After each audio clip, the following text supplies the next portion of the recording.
Good afternoon, Phocuswright.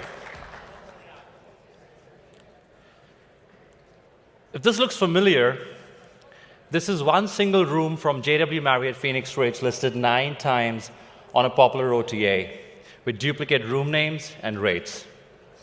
While some OTAs have tried solving this problem, they are yet faced with another challenge where they map these rooms incorrectly. So imagine you book yourself a deluxe room with a view and end up checking in as standard without one.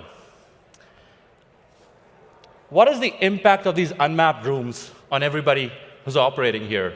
For a traveler, they're obviously losing confidence in the brand that they're going to book. They're not able to make a decision to book immediately, which increases their look-to-book time. For hotels, on the other hand, they're losing opportunity to upsell their rooms or even sell ancillaries. And for OTAs, they're not able to optimize their existing bookings. On top of the lost revenue here, it is estimated that OTAs are losing close to $3 billion just in these errors. Why is it so hard to map these rooms? Well, suppliers, third-party aggregators, have no standard of how they name these rooms, which makes it really hard for OTAs to map. The data that comes from these pipelines are really heavy, which slows their systems down.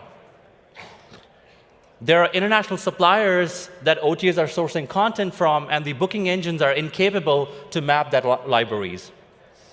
And last but not the least, room as a commodity continues to change with more attributes, different view types, daybreak hotels, and so on.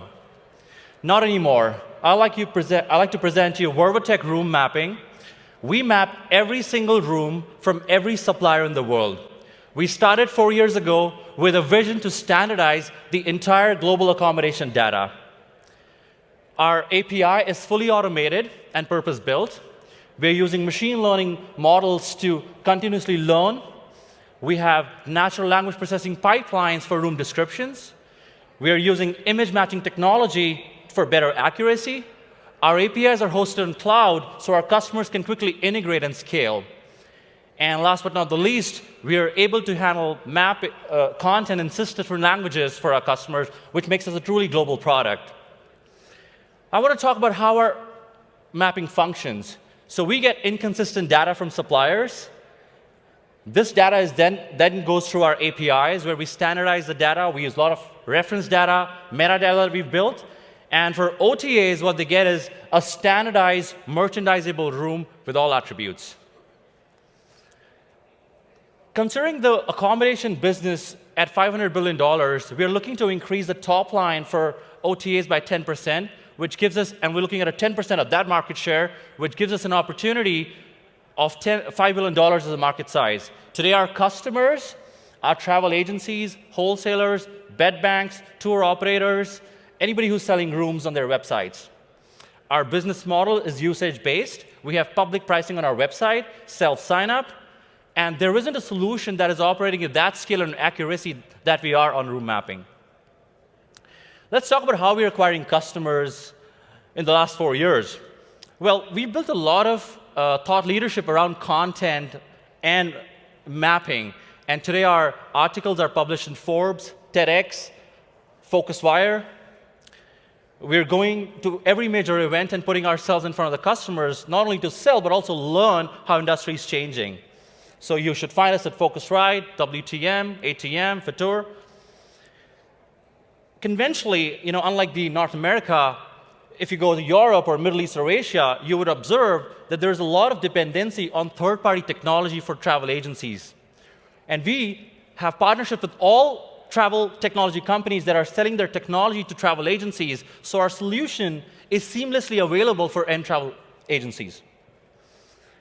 We built dashboards and access for suppliers who are distributing content, and they have full transparency on what content is getting mapped from them.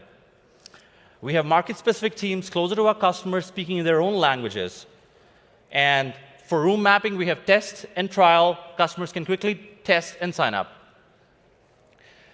As we speak, we have over 1,000 customers on our hotel mapping product. We are bootstrapped, profitable, 50 people powerhouse. And we've seen 400% growth overall in our other products in the last fiscal year. And what we plan to do is we plan to get all our customers onto our room mapping product as well, and we've already seen reception there. How are we different from our competition? We don't personally think that anybody has solved content as a problem comprehensively for the industry. So what we plan to do is we plan to nail this problem down so every travel business has equal opportunity to compete in the marketplace. Here's our team. We've all worked in travel tech before. That's all we breathe. We've worked in companies like Deloitte, Taviska, Schlumberger. We've exposed to data, and we are using third-party technologies which have not been used in travel before to be on top of it. We believe displaying the accurate content is absolutely fundamental to customer experience. So if you want to sell more rooms on your platform with confidence, you should talk to us. We're at the booth on their showcase floor. Thank you. Right on time. Thank you, Marbel. Have a seat, please. Thank you. And audience, what do you think of room mapping technology? Plenty of green. Yeah, most agree. Thank you. Focus group, what do we think? Amy was halfway, looks like Tanya's halfway, but mostly greens. Well done. Thank you, appreciate that. Maybe Amy, why don't we start with you? Yeah. I actually think the pitch was really tidy and really comprehensive and on time, which is always good. I'm just kind of skeptical that this is really that big of a market to solve and to tackle. And I feel like it's, is this really going to be something that's going to be a big business? KJ? I think this is actually a massive problem in hotels. Everybody has issues with room type mapping. And I know many companies are actually trying to do it, and they're having horror stories. The way that you've taken AI, ML, as well as image recognition to do that is the right way versus the manual process before. I think it's definitely a brilliant thing to get into. I don't know how big the market is, but I know it's a massive problem for sure. Tanya? I totally agree. I mean, as a consumer, when you're scrolling through forever, looking at all those room types that look all the same and not knowing what to do, if you can solve that, again, don't know how big it is, but if there's a niche there and you're in it, then I think that's really positive. Any last comments? Maybe Terry? Look, great product, nice use of AI and ML. You're in a unique position. Your competitor is coming up right after you, Absolutely. who also uses AI and ML, I believe. How are you different? All right, why don't we shift to you? Sure. That's a good one to shift with. Right. I think the problem statement's absolutely the same. And if you see natural progression of content is changing, how people look at content is changing, how you personalize content is also changing. And we do a lot of, when you talk about ML and AI, what we do a lot of outlier data logging. And that outlier data logging goes back in to record the decisions, and that goes back into our natural language processing pipelines. We're just better at it.